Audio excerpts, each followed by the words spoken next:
Assalamualaikum warahmatullahi wabarakatuh. Perkenalkan, nama saya Yusriah, Prodi Akuntansi Syariah dengan NIM 23220203862202036. Saya akan memaparkan materi perdagangan internasional dan kurs mata uang dalam makroekonomi Islam. Adapun materi yang akan saya sampaikan yaitu 1. Pengertian perdagangan internasional.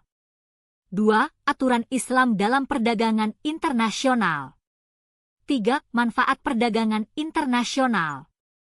4. Faktor pendorong terjadinya perdagangan internasional. 5. Dumping dalam perdagangan Islam. Dan yang terakhir, 6. Nilai tukar dalam perdagangan Islam.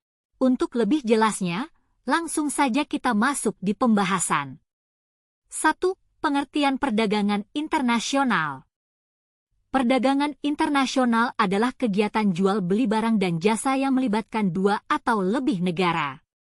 Dalam konteks makroekonomi Islam, perdagangan ini dilihat sebagai sarana untuk memenuhi kebutuhan manusia yang tidak dapat dipenuhi secara lokal. Islam mendorong perdagangan internasional selama aktivitasnya berlandaskan prinsip keadilan, kejujuran, dan tidak merugikan pihak lain. Selanjutnya, 2. Aturan Islam dalam perdagangan internasional.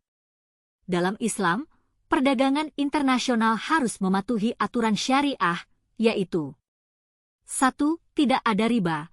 Bunga aktivitas perdagangan harus bebas dari transaksi riba, baik dalam pembiayaan maupun dalam nilai tukar mata uang. 2. Tidak ada garar. Ketidakpastian kesepakatan harus jelas mengenai harga, jumlah, dan kualitas barang atau jasa. 3. Tidak ada transaksi haram. Barang yang diperdagangkan harus halal, baik dari segi bahan maupun tujuan penggunaannya. 4. Keadilan. Tidak boleh ada penipuan, manipulasi harga, atau eksploitasi salah satu pihak. Islam juga menganjurkan perdagangan sebagai bentuk kerjasama antar bangsa untuk menciptakan harmoni dan kesejahteraan global. Selanjutnya, manfaat perdagangan internasional. Dalam pandangan Islam, perdagangan internasional memberikan manfaat berikut. Peningkatan kesejahteraan ekonomi. Negara dapat memperoleh barang yang tidak diproduksi secara lokal, meningkatkan kemakmuran masyarakat.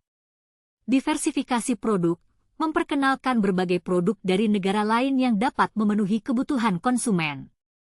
Kerjasama antar bangsa, mempererat hubungan antar negara dan menciptakan stabilitas ekonomi global. Distribusi kekayaan yang adil. Dalam ekonomi Islam, perdagangan internasional mendorong distribusi kekayaan yang lebih merata melalui aktivitas ekonomi yang sesuai syariah.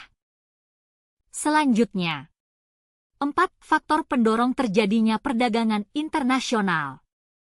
Perbedaan sumber daya alam. Tidak semua negara memiliki sumber daya alam yang sama, sehingga terjadi saling tukar kebutuhan.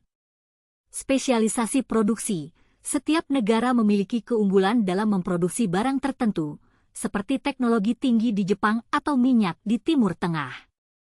Kebutuhan pasar yang luas. Produsen mencari pasar yang lebih besar untuk meningkatkan penjualan dan efisiensi produksi. Kebijakan perdagangan. Kesepakatan antar negara seperti zona perdagangan bebas mendorong aktivitas perdagangan internasional. Selanjutnya, 5. Dumping dalam perdagangan Islam.